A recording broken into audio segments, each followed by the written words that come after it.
Assalamualaikum. Waalaikumsalam. Silakan. Suaranya enggak ada? Baik. G. Kedengaran suaranya G? Sampun, sampun. Kedengaran.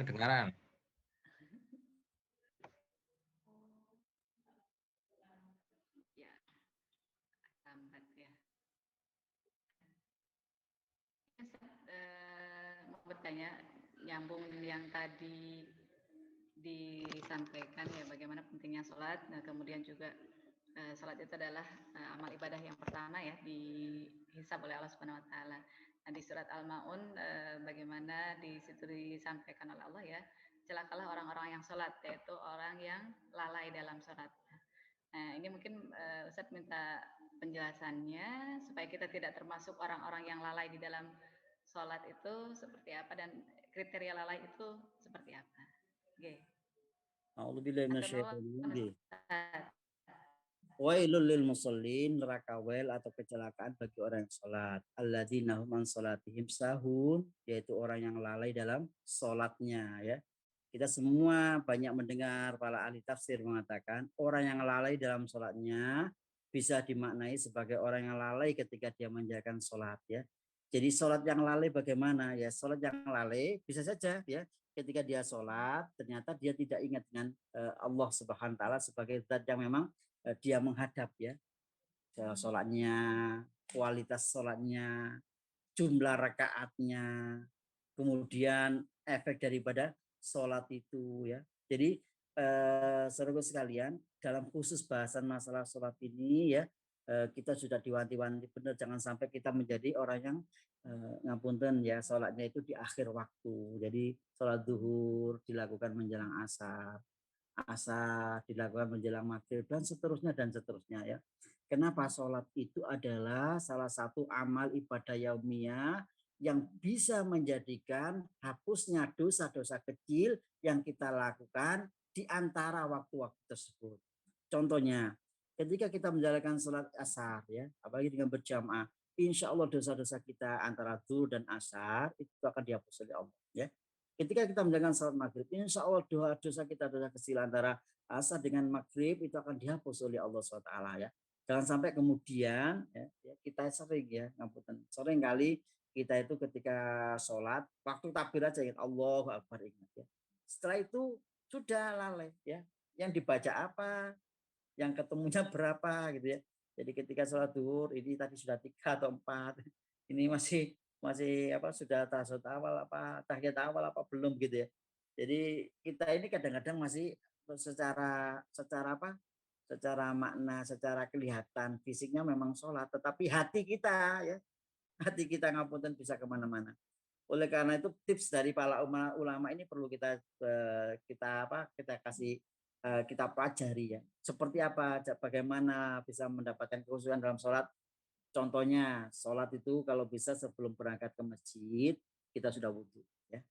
Jadi kita wudhu, ya. Dengan wudhu kemudian berangkat ke masjid, Kanjeng Nabi sampaikan, satu langkah itu mengangkat derajat, satu langkah menghapus dosa. Semakin jauh jarak kita ke masjid, insya Allah akan semakin banyak yang diangkat derajatnya, semakin banyak yang dihapus dosanya. Kalau begitu, kalau mau berangkat ke masjid, putar-putar saja dulu ya, nggak apa-apa sih putar-putar. Itu kalau sholat Idul Fitri, memang disunahkan. Tapi kalau memang dekatnya masjid kita dekat, ya jalannya aja, tapi istiqomahkan. Kemudian saudara sekalian, setelah itu bagaimana untuk melakukan kekhusyuan sholat supaya tidak lalai ya? Yang pertama, kemudian setelah itu jalanlah ke masjid dengan khusyuk. Kalau bisa di tengah perjalanan kita berzikir. Kemudian masuk ke masjid, jangan lupa kaki kanan dulu, ya. Kemudian ketika masuk masjid berdoa dulu, Allahumma ftahli abwaaba rahmatik ya. Kemudian disunahkan untuk menjadikan sholat tahiyatul masjid 2 rakaat. Ya. Bahkan ketika ada khutbah, ya Rasul pernah ketika beliau khutbah, kemudian melihat seorang sahabat, langsung masuk masjid, kemudian duduk.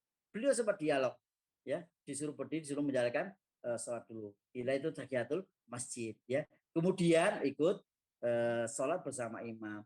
Sebaik-baiknya dari kita adalah ikut sholat dengan takbiratul ihramnya imam. Barang siapa yang mampu menjalankan itu selama 40 ya, gila ya, tafsir 40 kali, ada yang mengatakan arba'innya itu 40 hari, maka insya Allah akan dihilangkan dari dirinya sifat-sifat naudzubillah, sifatnya orang munafik ya. Oleh karena itu itu sudah luar biasa ya. Kemudian sudah menjalankan sholat dengan khusyuk itu caranya yang para ulama sarankan kepada kita sekalian adalah bagaimana kita mengerti ya apa yang kita baca. Ya. Jadi ketika Allahu Akbar, Bismillahirrahmanirrahim dalam hatinya dengan menyebut nama Allah yang Maha Pengasih. Alhamdulillahirabbil alamin segala puji bagi. Jadi kontaknya ini kemudian yang dia baca itu paham yang dia maknanya. Ya, yang dia baca paham ya. Akhirnya bisa dimaknai dalam hati. Insya Allah itu salah satu upaya kita untuk menjaga kekhusyukan sholat. Dan jangan lupa sebaiknya jangan benar-benar kita itu minimal jangan sampai mendahului imam ya. Diancam sekali barang siapa yang mendahului imam dalam sholatnya, maka nanti di akhir dia akan dibangkitkan dan kepalanya menjadi kepala keledai atau gimana untuk bilang. Jangan juga kita melewati depannya orang yang sholat ya. Barang siapa yang melewati orang depannya orang sholat, maka sungguhnya menunggu 40 tahun itu jauh lebih baik daripada dia melewati depannya orang yang sholat. Kemudian kita juga berusaha setelah sholat kita berdoa. Dengan demikian mudah-mudahan kita bisa diterima sholatnya. Karena tadi disampaikan oleh tadi bahwa awwaluma yuhasabu bil abdu yaumal qiyamah as-sholat. Yang paling pertama dihisab nanti di hari kiamat sholat kita. Ketika sholatnya baik, sholahat puluh amal. Akan baik semuanya. Ketika sholatnya jelek, fasadat puluh amal. Maka akan jelek semua yang lain. Ini tanggung jawab ya. Ini yang harus kita laksanakan ya. Kita usahakan, ikhtiarkan mumpung ini itu dalam berita Isra Mi'raj ini untuk masalah sholat. Allah alam bisawab. Mudah-mudahan kita semua menjadi ahli sholat ya. Dan jangan lupa berdoa. Allahumma ja'al ya. Ya Allah jadikanlah azwajina ya fadzuratina qurrata ain wa ja'alna lil muttaqina imama wa bij'alni muqimas shalah wa min dzurriyyati. Jangan lupa berdoa itu, ya Allah jadikanlah kami saya muqimas shalah, orang yang senantiasa mendirikan salat, wa min dzurriyyati, dan juga anak turun saya. Kenapa? Karena ini sifatnya bukan mengerjakan tapi mendirikan. Jadi mendirikan salat itu ya fa inna halaka birotun ya berat ya, kecuali orang-orang yang khusyuk. Untuk para ayahanda ya, Allah firman wa amur ahlaka bis shalah wastabir 'alaiha. Perintahkanlah kepada keluargamu untuk mendirikan salat, wastabir 'alaiha, bersabarlah. Sabar, para ustadz ustadzah sabar memerintahkan jamaah anak-anak zuhur, jamaah asar sabar. Wastabir 'alaiha ya. Jadi bersabar menjalankan salat ya sabar, memerintahkan keluarga sabar, apalagi waktu sholat subuh. Gini apa mboten? Yang punya anak-anak SMP ya, nek subuh masih ngantuk gitu, ya tetap diajak. Kalau perlu digendong ya, kalau perlu digendong ke masjid ya, nanti akan terbiasa. Ya harus terus ya pernah berhenti. Meskipun sudah besar ya masih diingatkan kan. SMA pun kadang-kadang subuhnya masih gugah. Ini anak zaman sekarang ini. Kirangan kalau anaknya para ustadzah podong nopo boten. Kalau itu ada tanggung jawab kita sekalian. Kalau Allah bisa mudah-mudahan sedikit ini bisa mungkin ada yang tambah. Jazakumullah khairan Ustaz atas jawabannya. Saya ada pertanyaan sedikit Ustaz. Tentang tadi yang melewati depan orang sholat. Nah saya pernah dengar itu sutrah, sajadah itu juga termasuk sutroh. Bagaimana Ustaz? Jadi begini, sutrah ini adalah salah satu alat untuk sebagai pembatas orang mau sholat di depannya dipasang sutra. Apa zaman dulu ada sutra? Zaman dulu ya. Zaman dulu itu kadang-kadang para sahabat itu meletakkan pedang panahnya di depannya. Apakah sekarang boleh diganti dengan apa? Seperti sajadah? Sajadah boleh ya. Sajadah itu kan tempat sujud ya. Jadi ketika sajadah ujungnya sajadah itu insya Allah memang sudah batas sutrahnya. Yang nggak boleh adalah lewat di atas sajadahnya ya. Oleh karena itu, kecuali kalau di Mekah ya, kalau di Mekah ini ada sedikit ruksoh ya. Nanti kalau depan di Mekah itu kalau jenengan lewat di depan orang yang sholat itu hal yang diruksoh, para ulama memperbolehkan, memang kondisi khusus ya. Kalau di Mekah jangan disamakan dengan sini. Tapi kalau di sini sebaiknya kalau kita jangan benar melewati depan orang sholat. Kalau ada orang yang lewat depan sholat, boleh tangannya ini melakukan gerakan penolakan ya. Supaya apa? Dosa yang apabila nanti dia benar-benar lewat itu sebaiknya dia menunggu 40 tahun daripada dia melewati orang sholat. Kalau sampai di begini kan masih ditela, akhirnya kayak wong gelut lah cedak. Ya itu sudah kita sudah punya kewajiban sudah gugur ya, mengingatkan saudara kita. Kalau dia masih ngeyel karena badannya tinggi besar begitu ya, ini opoan gitu, malah dikipat tangannya jenengan misalnya ya, sudah itu silakan Allah ya. Orang itu saudaraku sekalian yang tidak berdosa itu memang ada, termasuk apa, orang yang bodoh tidak tahu ya memang nggak berdosa. Tetapi kita yang tahu harus mengingatkan. Insya Allah begitu. Wallahu a'lam bishawab ya. Mudah-mudahan kita juga terhindar dari melewati orang yang depannya orang yang sholat. Jazakumullah khairan atas jawabannya Ustadz. Sepertinya sudah malam ya, jadi sebaiknya kita tutup. Mungkin ada yang ingin disampaikan lagi Ustadz atau sudah cukup? Insya Allah sebagai closing statement mawon ya, kita saling mendoakan ya, semoga kita senantiasa jadikan Allah sebagai orang-orang yang insya Allah istiqomah mendirikan utama sholat maktubat, bisa juga ditambahi dengan sholat yang lain seperti sholat malam ya, karena Nabi juga menjalankan itu. Bahkan bagi Nabi sholat malam itu wajib ya, umilal laili fatahajjat bihi nafilatan lak asa ayyab'atsaka rabbuka maqaman mahmuda. Bagus sekalian yang punya santri, yang punya anak, ya doakanlah anak-anak kita di waktu-waktu malam itu ya, bisa separuh atau sepertiganya ya. Ya ayyuhal muzammil qumil laila illa qalila. Selimut ya. Bangunlah malam meskipun sebentar. Nisfahu, separuh malam boleh. Awingkus minhu qalila, atau kurang dari separuh malam. Jangan jadi ustadz atau ustadz ngapunten ya, nggak pernah sholat malam, santrinya nggak pernah didoakan ya. Ini harus dikoreksi kita sekalian. Kenapa? Karena malam itu adalah awingkus minhu qalila auzid alaihi warattilil qur'ana tartila. Silakan ditambahkan lebih dari separuh dan kemudian bacalah Al-Qur'an. Boleh waktu sholat itu baca Al-Qur'an. Kenapa begitu? Al-til Qur'an tartila. Inna sanulqi alaika qaulan sakila. Sesungguhnya nanti kami akan berikan kepada kamu yang istiqomah salat malam, yang kamu suka membaca Quran waktu salat malam, inna sanulqi alaika qaulan sakila. Kami akan beri kamu ucapan-ucapan yang berat, ucapan-ucapan yang hikmah, ucapan-ucapan yang insya Allah nanti akan mudah membekas kepada anak didik dan anak kandung. Gitu. Inna sanulqi alaika qaulan sakila inna nasyatal laili hiya asyaddu wata'u wa aqwamu qila. Sesungguhnya ya Al-Qur'an pada malam hari itu akan menjadi ucapan yang berat dan syarat at'au wa aqwamu qila. Insyaallah begitu. Mudah-mudahan kita bisa nambah-nambahin ya, selain sholat maktubah dengan sholat malam, sholat duha dan yang lain. Wallahu a'lam bishawab. Ya Allah, barakallahu fikum atas ilmunya Ustaz. Semoga kita semua bisa mengambil hikmah dan bisa berusaha istiqomah untuk menjalankan sholat-sholatnya tepat waktu di awal waktu. Barakallahu fikum. Saya atas nama MC mohon maaf jika ada kesalahan kata ataupun perbuatan. Jazakumullahu khairan atas semuanya yang sudah berusaha untuk hadir, meluangkan waktunya walaupun sampai malam. Insya Allah barakallah. Untuk tantangannya nanti saya sampaikan di grup ya. Dan insya Allah juga ada door prize-nya insya Allah. Oke, kita tutup dengan bacaan hamdalah dan doa kafaratul majlis.